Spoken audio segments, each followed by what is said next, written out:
미국 대통령 가운데 임기 중에 사임하게 된 유일한 대통령이 리처드 닉슨입니다. 워터게이트 도청 사건 때문입니다.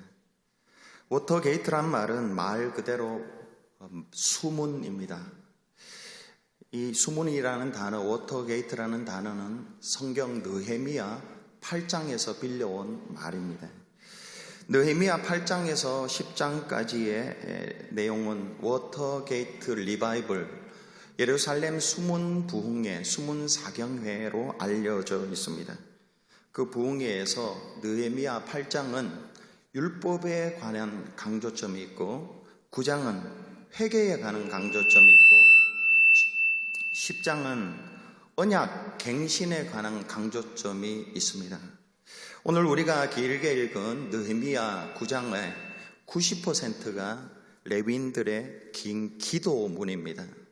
그런데 이와 비슷한 기도가 에스라 9장에도 있고 다니엘 9장에도 있습니다. 그런데 에스라 9장의 기도는 15절밖에 되지 않고 다니엘의 기도는 19절인데 오늘 우리가 읽은 이 느헤미야의 레위인들의 기도는 33절 이어서 성경에서 가장 긴 대표 기도입니다. 이 기도는 이스라엘 백성들이 율법을 통해서 자신들이 어떤 죄를 저질렀는지 비로소 깨닫고 그 죄로 인해서 내리신 하나님의 징계를 이제 거둬달라고 하나님 앞에 간절하게 드리는 회개 기도문입니다. 종교개혁 1세대인 마틴 루터나 2세대인 존 칼빈, 이 두 분은 개혁의 초점이나 분량이 다릅니다마는 그러나 이 두 개혁자들의 공통점은 교회는 항상 개혁되어야 한다는 것입니다.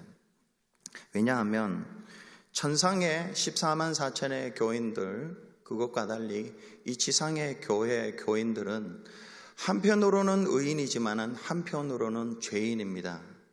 이 죄인들이 모여 있기 때문에 죄를 짓고 교회가 어떤 때는 부패하기도 하고 타락하기 때문에 교회는 항상 개혁되어야 하고 부흥해야 한다, 그렇게 말을 합니다.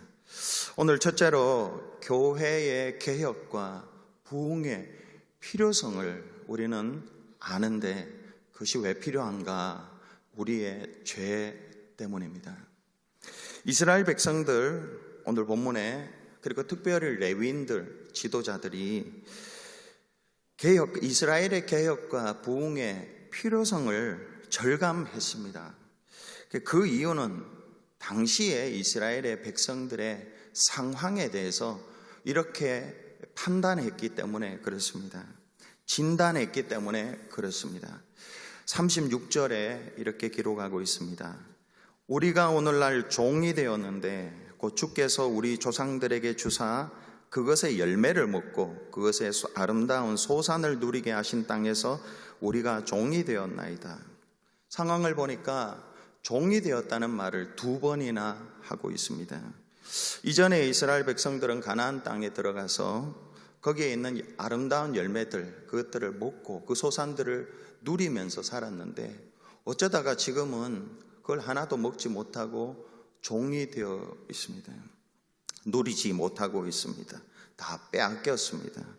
왜 이런 고난이 왔는가? 그 이유를 37절에는 이렇게 또 고백을 하고 있습니다. 우리의 죄로 말미암아 주께서 우리 위에 세우신 이방 왕들이 이 땅에 많은 소산을 얻고 그들이 우리 몸과 가축을 임의로 관할하오니 우리의 곤란이 심하오며. 죄 때문이라는 것입니다.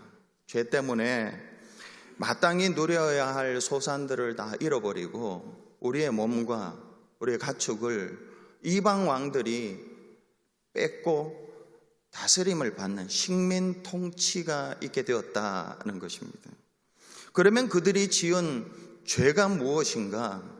34절과 35절에 이렇게 고백을 하고 있습니다. 우리 왕들과 방백들과 제사장들과 조상들이 주의 율법을 지키지 아니하며 주의 명령과 주께서 그들에게 경계하신 말씀을 순종하지 아니하고 그들이 그 나라와 주께서 그들에게 베푸신 큰 복과 자기 앞에 주신 넓고 기름진 땅을 누리면서도 주를 섬기지 아니하며 악행을 그치지 아니하였으므로 이렇게 고백을 하고 있습니다. 죄로 인한 고난이 왜 왔는가? 그 죄가 무엇인가? 하나님께서 구원해 주시고 구원받은 자들은 이렇게 살라고 율법을 주셨는데 율법을 행하지 않았다는 것입니다. 하나님께서 값없이 많은 복들을 주셨는데 그 복을 받고도 하나님을 섬기지 않았다는 것입니다. 한마디로 하나님께서는 너무 잘 해주셨는데 우리가 하나님께 너무 잘 못했다는 것입니다. 그래서 종이 되어 누리지도 못하고 많은 극심한 고난 가운데 처하게 되었다. 이렇게 상황을 진단하고 있습니다. 여러분, 이것은 레위인들이 진단한 이 삶의 원리는 불신자들의 삶의 원리가 아니라 신자들, 하나님을 믿는 백성들의 삶의 원리입니다. 하나님을 믿는 사람들의 삶의 원리가 있습니다. 그 원리가 뭐냐? 하나님을 잘 섬기면, 힘들고 어려워도 하나님을 잘 섬기면 하나님이 복을 주십니다. 그러나 교만하고 불순종하고 신성모독하고 남을 비방하고 악행하고 하나님을 잘 섬기지 않으면 아름다운 소산을 누리게 하신 그 축복의 땅에서 종이 되는 것입니다. 마땅히 누려야 할 것들을 빼앗겨서 그것을 남들이 누립니다. 넓고 기름진 땅을 남에게 빼앗기고 내 몸과 가축이 남에게 다스림을 받습니다. 비참하고 곤란한 상황에 빠지게 됩니다. 레위인들이 고백하는 이 삶의 원리가 그들의 역사를 통해서 경험되고 입증된 삶의 원리입니다. 레위인들의 대표 기도, 이 5절부터 37절까지의 이 대표 기도는 이스라엘 백성들의 그런 삶을 요약해 둔 것입니다. 출애굽한 이스라엘 백성들 얼마나 하나님의 기적으로 종에서 벗어났습니까? 그 백성들이 광야에서 많은 고난을 당했습니다. 쇠퇴하고 약해지고 하나님의 은혜로 가나안 땅에 들어갑니다. 거기서도 이방의 침공을 받습니다. 결국은 북이스라엘은 아수르에 망하고 남유다는 바벨론의 포로로 잡혀가는 수치를 당하게 됩니다. 왜 그랬습니까? 불순종 때문에, 불신앙 때문에, 교만 때문에, 우상을 숭배했습니다. 하나님을 바르게 섬기지 않았기 때문에 그렇습니다. 그들이 당하는 고난은 그들이 약해서가 아닙니다. 하나님께서 약해서도 아니고 하나님이 변덕을 부려서도 아닙니다. 그들의 죄로 인한 하나님의 징계라는 것입니다. 하나님께서는 그의 사랑하시는 백성들을 징계하십니다.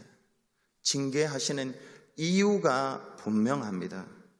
히브리서 12장 6절에 주께서 사랑하시는 자를 징계하시고 그가 받아들이시는 아들마다 채찍질을 하십니다. 징계의 이유는 사랑하시기 때문에 그렇습니다. 징계의 목적도 분명히 가르쳐주고 있습니다.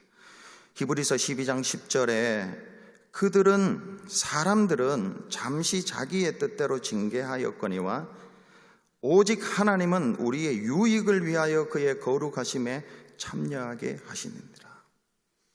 하나님이 징계하시는 목적은 두 가지입니다. 한 가지입니다. 요약하면 우리의 유익을 위하여 거룩에 참여하게 하시는 거죠. 우리의 유익 때문에. 유익을 얻기 위해서는 거룩해야 돼요. 모든 고난이 죄로 인한 하나님의 징계는 아닙니다. 그러나 어떤 고난은 그렇기도 합니다. 혹시 교회적으로, 가정적으로, 개인적으로 전에는 이만큼 누렸는데 지금은 누리지를 못합니까? 전에는 참 자유했는데 지금은 종이 되어 있습니까? 전에는 번성했는데 지금은 가난합니까? 전에는 행복했는데 지금은 눈물이 납니까? 우리를 사랑하셔서 거룩해 하사 유익하게 하시려는 하나님의 징계일 수 있습니다. 히브리서 기자는 이와 같은 하나님의 징계를 받을 때 성도의 자세를 두 가지로 가르쳐 줍니다. 히브리서 12장 5절에 내 아들아 주의 징계하심을 경히 여기지 말며 그에게 꾸지람 받을 때에 낙심하지 말라. 하나님이 징계하실 때에 절대로 경히 여기지 말라는 것입니다. 무시하지 말라는 것입니다. 그게 징계임을 경히 여기지 말라, 가볍게 여기지 말라, 진중하게 다루라는 것이죠. 그리고 절대로 낙심도 하지 말라는 것, 회복의 길이 있다는 것입니다. 혹시 내가 하나님께 거역한 일은 없습니까? 우상 숭배한 일은 없습니까? 하나님보다 더 사랑한 게 없나? 여러분, 하나님이 사랑하는 사람들, 정말 사랑하는 사람들은요, 그 사람이 하나님보다 다른 거 사랑하면 하나님이 질투하시는 하나님이시기 때문에 견딜 수가 없어 합니다. 여러분도 여러분이 사랑하는 사람이 있는데 그 사람이 여러분 사랑하지 않고 다른 사람 사랑하면 아무렇지도 않으면 그 사랑 아니죠. 하나님도 마찬가지입니다. 하나님은 더하신 분입니다. 혹시 우상 숭배한 일은 없는가? 혹시 무지와 교만은 통합니다. 무지하고 교만하지는 않았는가? 불순종한 일은 없었는가? 하나님의 것을 도용하지는 않았는가? 하나님의 시간, 하나님의 물질을 내 것으로 생각하고 사용하지는 않았는가? 살펴서 이런 죄를 제거하고 거룩해지면 비록 좀 가난할 수도 있습니다. 힘들 수도 있습니다. 그러면 하나님이 유익하게 해주십니다. 그 유익은 빼앗기지 않습니다. 여호수아가 이스라엘 백성들을 이끌고 여리성과의 전투에서 이길 수 없는 전쟁, 한 번도 해보지 않은 전쟁, 도저히 이길 수 없는 전쟁을 이겼죠. 그런데 그보다 훨씬 작은 그 다음 아이성과의 전투에서는 무참하게 패배했습니다. 이유는 한 사람의 죄 때문이 그랬습니다. 하나님의 명령에 불순종한 악한 한 사람이 다 없애라고, 다 디스트로이 하라고 했는데 그 중에 욕심이 나서 몇 가지를 숨겼기 때문에 그 한 사람 때문에 이스라엘 백성들이 무참하게 패배를 당했습니다. 그래서 그 죄를 깨끗이 제거하고 거룩해졌습니다. 그러자 하나님이 유익하게 하셨습니다. 전투에서 이기게 하셨죠. 초대 예루살렘 교회가 한창 부흥할 때입니다. 교인들이었던 삽비라와 아나니아 부부가 하나님께 제물을 드렸습니다. 그런데 그들이 갑자기 죽임을 당했습니다. 그리고 교회는 어수선하고 어지러웠습니다. 힘들었습니다. 그 부부가 하나님께 드리겠다고 했던 그 제물 가운데 일부를 숨겼기 때문에 그렇습니다. 그들의 죄 때문입니다. 그러나 그 죄가 재해지자 하나님께서 그 교회를, 공동체를 유익하게 하셨습니다. 더욱 든든히 성장해 가게 하셨습니다. 거룩이 승리를 낳습니다. 거룩이 부흥을 가져옵니다. 다르게 적용할 수 있겠죠. 거룩이 치유를 가지고 옵니다. 거룩이 회복을 가지고 옵니다. 개혁과 부흥이 필요한 것은 거룩을 쫓아낸 이 죄 때문에 그렇습니다. 두 번째로 개혁과 부흥의 도구는 도대체 무엇인가? 그것은 하나님을 향한 우리의 믿음, 그리고 간절한 기도입니다. 부흥의 필요는 죄 때문이지만 부흥의 도구는 하나님을 향한 분명한 믿음이 있어야 되고, 그리고 믿음으로 하는 기도입니다. 오늘 본문 5절에서 37절까지 이 레위인들의 긴 기도를 흔히 724 기도라고 합니다. 9장 1절에 보면 그달 29날에라는 단어가 나옵니다. 그날에 있었던 기도이기 때문에 724, 7월 24일 기도. 이 기도는 크게 세 부분으로 나눌 수 있습니다.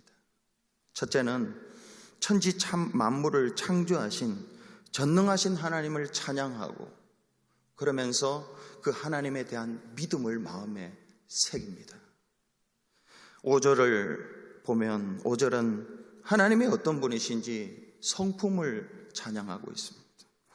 또 레위 사람 예수아와 감미엘과 바니와 하삼느야와 세레바와 호디야와 스바냐와 브다히아는 리더들입니다.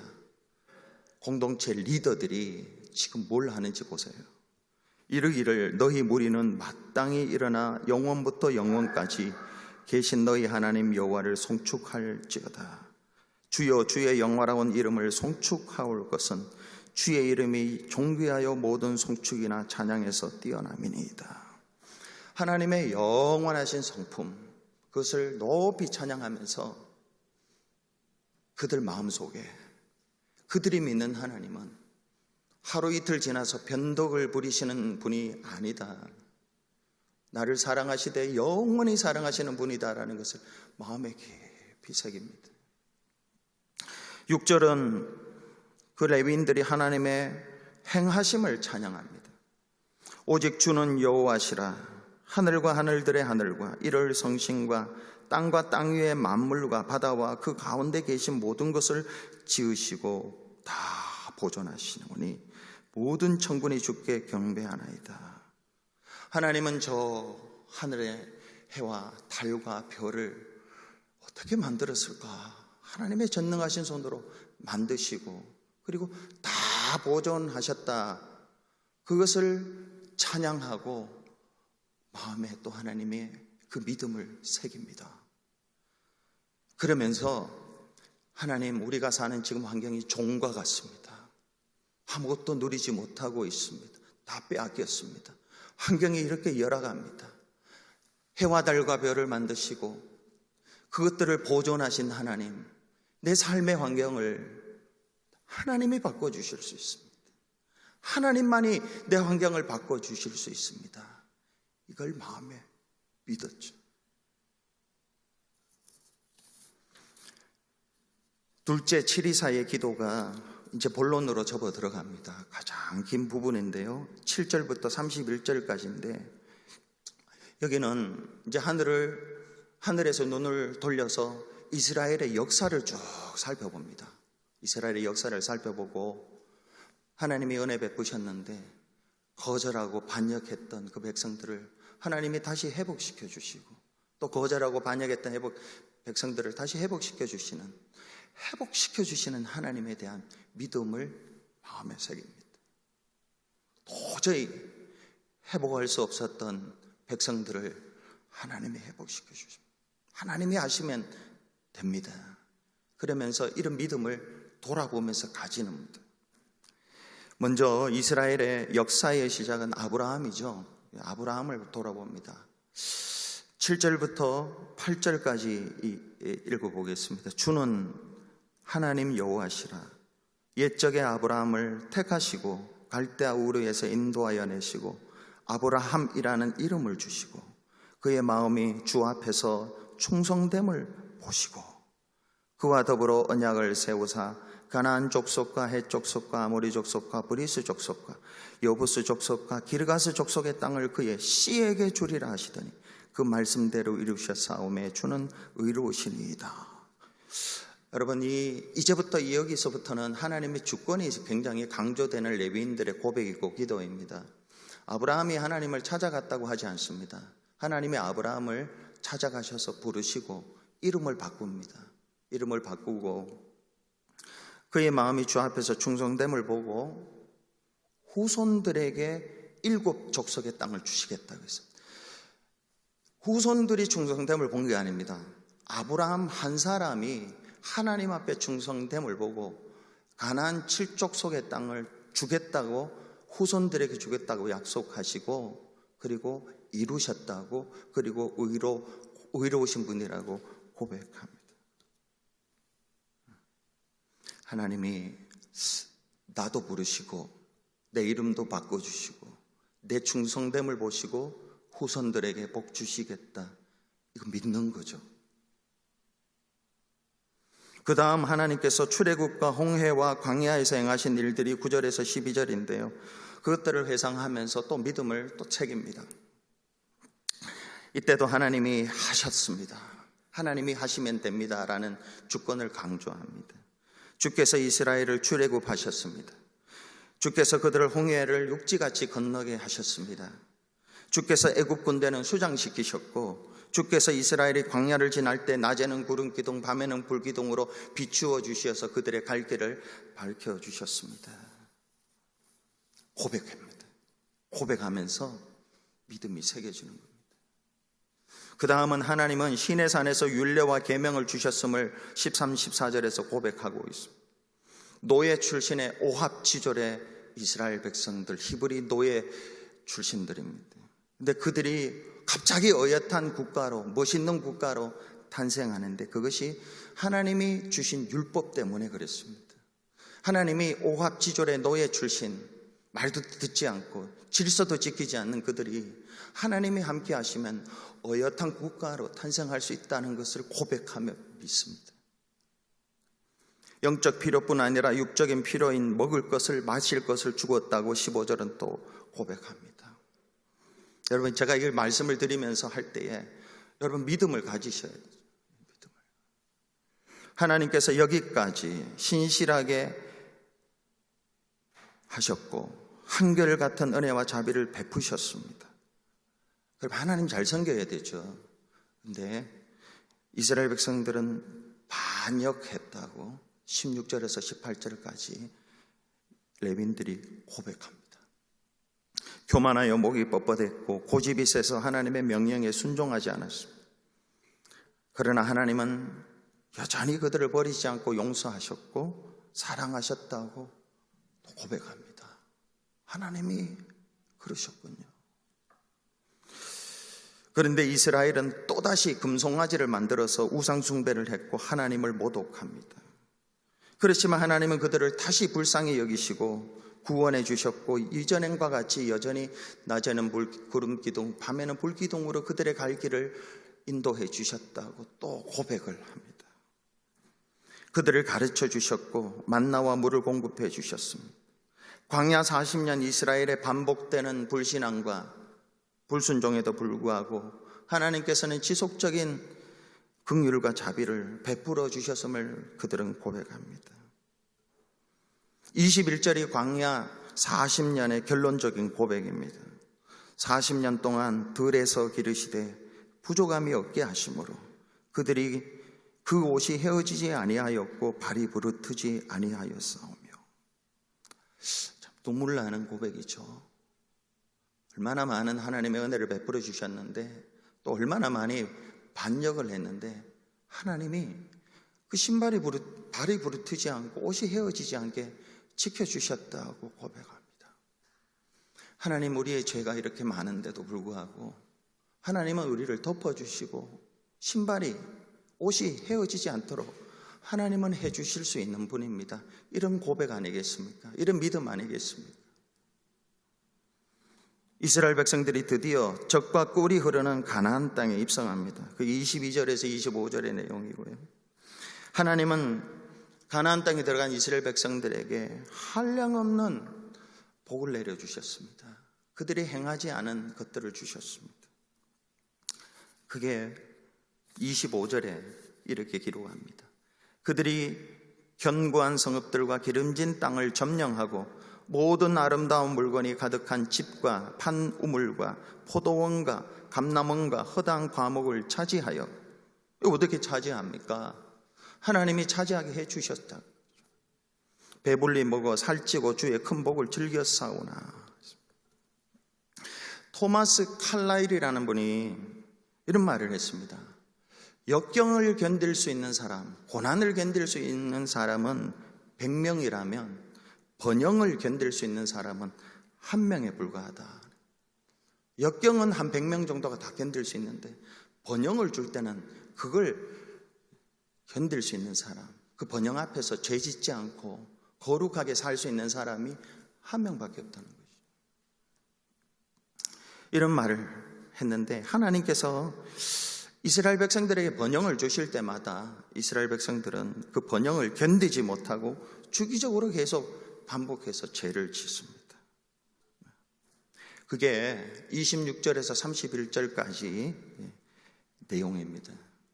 제가 읽어보겠습니다. 그들은 순종하지 아니하고 주를 거역하며 주의 율법을 등지고 주께로 돌아오기를 권면하는 선지자들을 죽여 주를 심히 모독하였나이다.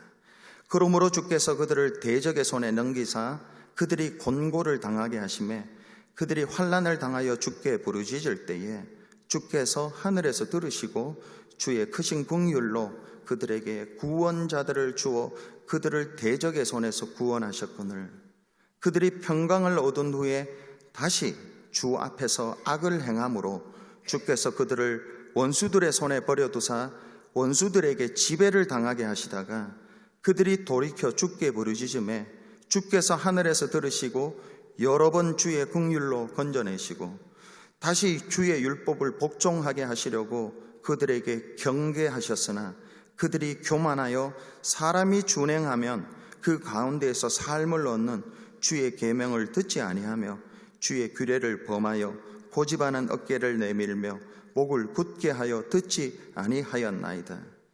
그러나 주께서 그들을 여러 해 동안 참으시고 또 주의 선지자들을 통하여 주의 영으로 그들을 경계하시되 그들이 듣지 아니하므로 열방 사람들의 손에 넘기시고도 주의 크신 긍휼로 그들을 아주 멸하지 아니하시며 버리지도 아니하셨사오니 주는 은혜로우시고 불쌍히 여기시는 하나님이십니다. 고백하며 믿습니다. 레위인들의 이 고백의 기도를 보면 이스라엘의 반역은 해를 거듭할수록 강해집니다. 심해집니다. 그러나 그에 따라 하나님의 징계와 심판도 점점 더 강해집니다.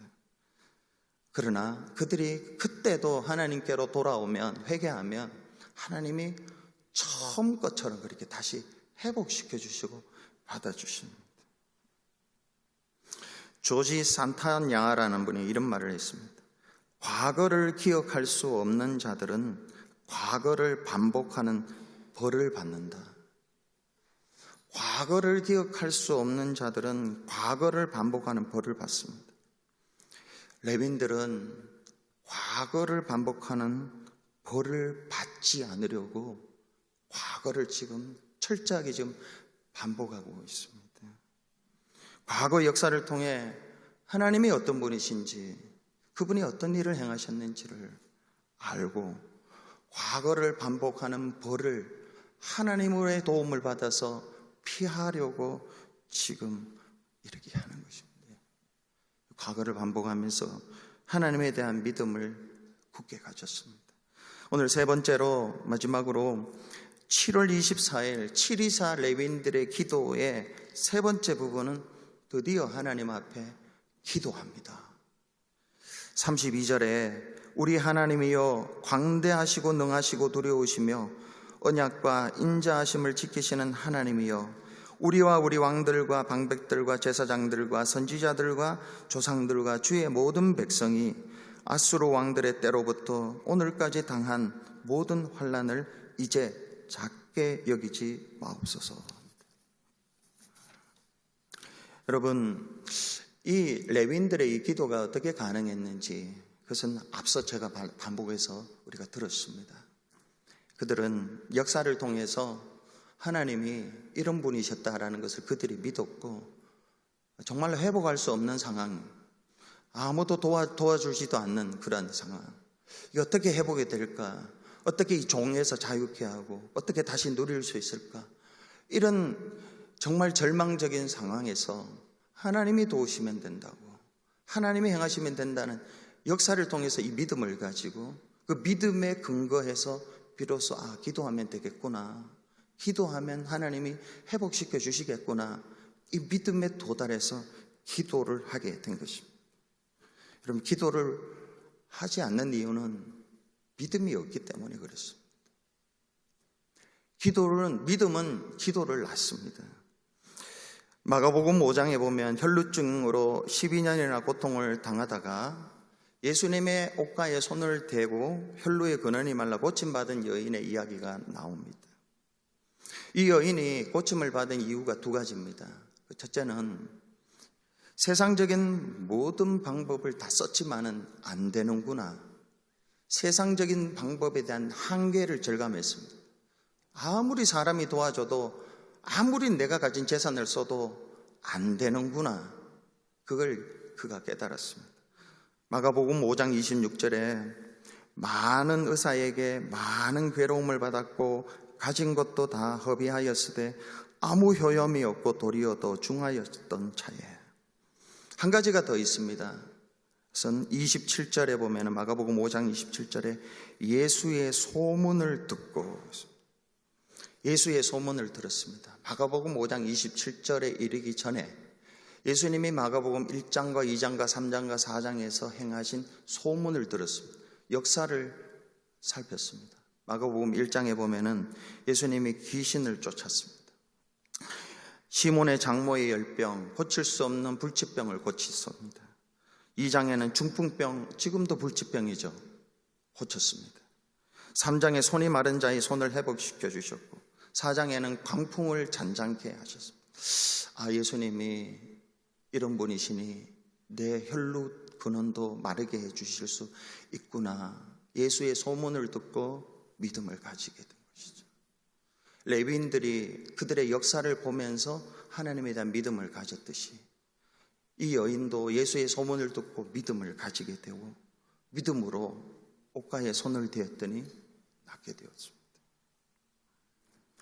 부흥과 개혁, 치유와 회복, 그것은 하나님의 손에 달려 있습니다. 하나님이 도와주시면 됩니다. 그런데 그 하나님의 손을 움직이는 것은 믿음입니다. 그리고 기도입니다. 하나님에 대한 믿음이 있어야 되고 기도가 있어야 돼요. 역대하 7장 14절에 내 이름으로 일컫는 내 백성이 그들의 악한 길에서 떠나 스스로 낮추고 기도하여 내 얼굴을 찾으면 내가 하늘에서 듣고 그들의 죄를 사하고 그들의 땅을 고칠지라.